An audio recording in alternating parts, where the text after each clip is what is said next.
ஆண்டாயே நான் கேட்டேன்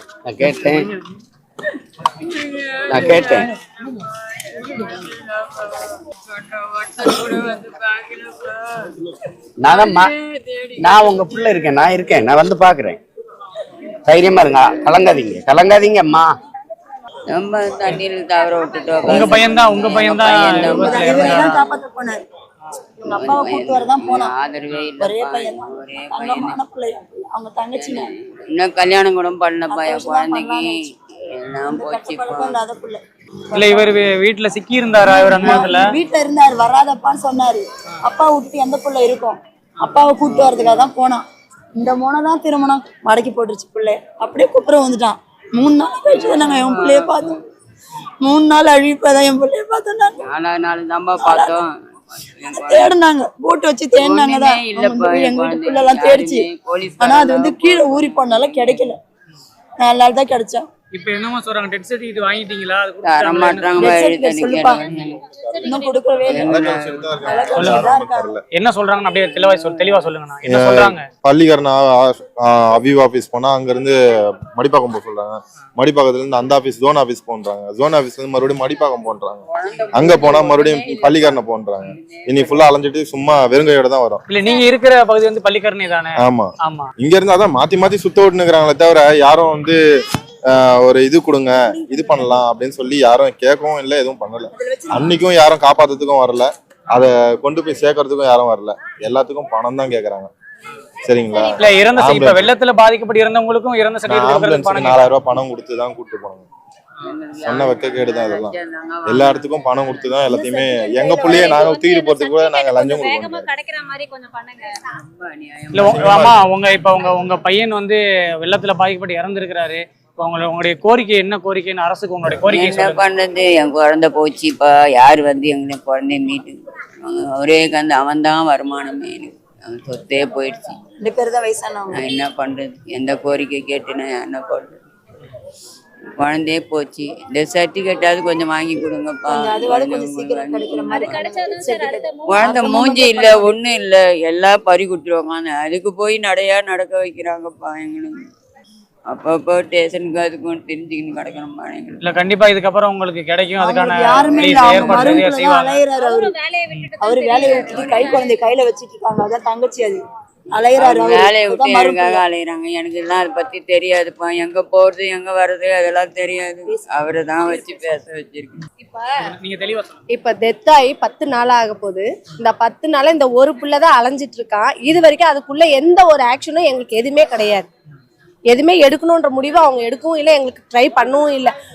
நாங்கள் கெஞ்சினது எங்களுக்கு மட்டும்தான் தெரியும். எத்தனை பேர்கிட்ட நாங்கள் கெஞ்சணும். ஒரு போட் வந்து நிற்கும் போது கூட ஒரு பிள்ளை மிஸ் ஆயிடுச்சுப்பா, உயிரோட இருக்கான்னு கூட தெரியல. வாங்க நாங்கள் அவளை கேட்டு லேடிஸ் நான் போய் நின்று அந்த இடத்துல தேடுறதுக்கு எங்க அண்ணன், பெரிய அண்ணன், சின்ன அண்ணன், என் பிள்ளை 3 பேரும் போய் அந்த 3 ஆள் பள்ளத்துல போய் நாங்க தேடுறோம். ஆனா இதே இதுல 3 போட் போகுது, ஒருத்தர் கூட எங்களுக்கு வரவே இல்லை உள்ள. எப்ப இது நடந்தது? புதன்கிழமை நாங்க காலையில 10 மணிக்கு வந்தவங்க 5 மணி வரைக்கும் நாங்க இங்க தேடிட்டு இருக்கோம் பிள்ளைய. இந்த கடைசியில போயிருப்பா, இப்படிதான் போயிருப்பா அப்படின்ட்டு. ஆனா அப்ப வரைக்கும் எங்க பிள்ளை கண்ணுல கிடைக்கல. காலையில ஸ்டேஷன்ல போய் கம்ப்ளைண்ட் கொடுத்தோம். ஸ்டேஷன்ல என்ன ரீசன் கேக்குறாங்க? அவன் 29 வயசு பையன் எங்கன்னா குடிச்சிட்டு உழுந்து கிடப்பான். இது என்ன ரீசன் இது அப்படின்னு சொல்றாங்க. என்ன சார், ஒரு பிள்ளைய காணும், ஒரு உயிரை ஒரு இதுவாயிடுச்சு, நாங்க வந்து சொல்றோம். நீங்க ஏமா அவன் வந்துருவாமா, 29 வயசு பையன் தானே, வீட்டுக்கு வந்துருவாமா. நீங்க அப்படிலாம் நினைக்காது. வந்துருவாமா நாங்க. சரி நாங்க கம்ப்ளைண்ட் கொடுத்துட்டு வந்தாச்சு. வந்துட்டு மறுநாள் காலையில நாங்க 6 மணிக்கெல்லாம் இங்க வந்து இவன் வந்து மாமா, அவனுக்கு தங்கச்சி வீட்டுக்காரன், எங்க பாப்பா, எங்க ரேவதி எங்க அவன், அதுக்கப்புறம் எங்க அண்ணன், இவங்க அப்பா, எங்க மச்சன பிள்ளை, எங்க தம்பி, 4 பேருமே நாங்க தான் மறுபடியும் எங்க ஆளுங்க தான் வந்து இவன் பைனாகுலர்ல மாடியில நின்று பார்த்ததுக்கு அப்புறம் தான் இந்த காரணம் அந்த பிள்ளை மிதங்கின்னு வந்திருக்கான். இவன் பைனாகுலர்ல கிட்டுக்கா பார்த்து அப்பா அங்க தெரியுது பாருப்பா, போப்பான்னு சொன்னா அவரு இறங்கி போய் தான் இவங்க 4 பேரும் தான் அப்பயும் அங்க இருந்த ஒரு பெட்ஷீட்டே எடுத்து அப்படியே பிடிச்சி அந்த பிள்ளைய இழுத்துட்டு வந்தான். கடைசி வரைக்கும் எங்களால அந்த முகத்தை கூட பார்க்க முடியல. நாங்க கேட்டது என்னன்னா, இறந்துட்டான், ஒண்ணும் பண்ணல. ஆனா நாங்க கேட்கும் போது அந்த பிள்ளைய காமிச்சிருந்தா நாங்க போட்டு அழுதுனால ஆசை தீர நாங்க தூக்கி கொடுத்துருப்போம். பார்க்க முடியல. அந்த பிள்ளை இப்படி விழுந்த பக்கம் இப்படியேதான் தான் இருந்தது அந்த புள்ள. முகத்தை கடைசி வரைக்கும் நாங்க பார்க்கவே இல்லை. பேக் பண்ணி தான் கொடுத்தாங்க. அப்ப பெத்த என்ன பண்ணிருப்பா, எவ்வளவு கஷ்டமா இருக்கு.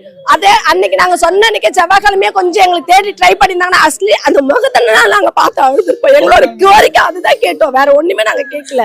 அப்ப உயிரை வந்து ஒரு இதுவே இல்லைன்னும் போது என்ன பண்ண முடியும்? இந்த எங்க அண்ணன் தான் இழுத்துட்டு வந்தார், இவர் தான். அப்ப என்ன பண்ண முடியும்? அப்பயும் நாங்க தான் போய் இழுத்துட்டு வந்து இங்க போட்டு ஒரு ஹவரா நாங்க இங்க வச்சுட்டு இருக்கோம் காலையில. அதுக்கப்புறம் தான் போலீஸ்ல இருந்து வந்து அதுக்கப்புறம் கொண்டு போய் அதை குரோம்பேட்டை ஜிஹெச் கொண்டு போனாங்க. அங்கிருந்து போலீஸ்க்கு வந்து நீங்க அதை வாங்கினாதான் நாங்க அதை போஸ்ட்மார்ட்டம் பண்ணிட்டு 6 மணிக்கு மேல எடுத்துட்டு போய் நாங்க அங்க அடக்கம் பண்றோம். 8 மணிக்கு தான் அடக்கலமே பண்ணோம் நாங்க பிள்ளைய. வெள்ளத்துல இறந்ததுக்கு சார் நாங்க செவ்வாய்க்கிழமை எங்களுக்கு வந்து செவ்வாய்க்கிழமை தெரிஞ்ச உடனே நாங்க அங்க வந்து மிலிட்டரி போட் நின்று இருந்தாங்க. நாங்க போய் சொல்றோம், சார் இந்த மாதிரி ஒரு புள்ள மிஸ் ஆயிட்டா கொஞ்சம் வாங்க, அது ரொம்ப பள்ளமா இருக்கு, எங்களால போக முடியாது, கொஞ்சம் நீங்க போய் ஸ்டேஷன்ல கம்ப்ளைண்ட் கொடுங்க, அவங்க எங்களுக்கு சொன்னதுக்கு அப்புறம் நாங்க வருவோம் அப்படின்னாங்க. அப்ப ஒரு உயிர் போனதுக்கு அப்புறம் அதுக்கப்புறம் சொல்லி அவங்க சொல்லி வரணும்ன்றது எப்படி சார்? ஒரு அவசரத்துக்கு தான் நம்ம கேக்குறோம். ஒரு தண்ணி வந்துருச்சுன்ற போது எல்லாரையும் காப்பாத்தணும் தான் நினைக்கணும் நம்ம. சொல்லுங்க. ஒரே ஒரு கோரிக்கை, டெத் சர்டிபிகேட் மட்டும் எங்களுக்கு சீக்கிரமா கிடைக்கிற மாதிரி ஏதாவது பண்ணுங்க. எங்களால அலைய முடியாது. எங்களுக்கு ஒரு நாள் வேலைக்கு போனாதான் எங்களுக்கு கூலியே. வேலைக்கு போலன்னா நாங்க அடுத்த மாசம் அடுத்த நாள் எங்களால ஓட்ட முடியாது. டெத் சர்டிபிகேட் மட்டும் எங்களுக்கு சீக்கிரமா, வெள்ளத்தால பாதிக்கப்பட்டதுனால டெத் சர்டிபிகேட் சீக்கிரமா கொடுக்க சொல்லுங்க. ஜோன் ஆபீஸ் போன்றாங்க, விஓ ஆபீஸ் போகணுன்றாங்க. இது நார்மல் டெத் கிடையாது. இது சீக்கிரமா கொடுத்தாதான் அவங்களுக்கான நிவாரணம் கிடைக்கும். அதுவே ஒரு 6 மாசம் இழுத்தாக்கா அப்புறம் என்ன சார் பண்ண முடியும்? அதனால கொஞ்சம் இதை மட்டும் இந்த மீடியா மூலம் நல்லது பண்ணணும் நினைச்சீங்கன்னா இதை மட்டும் எங்களுக்கு டெத் சர்டிபிகேட் மட்டும் சீக்கிரமா கிடைக்கிற மாதிரி கொஞ்சம் பண்ணுங்க.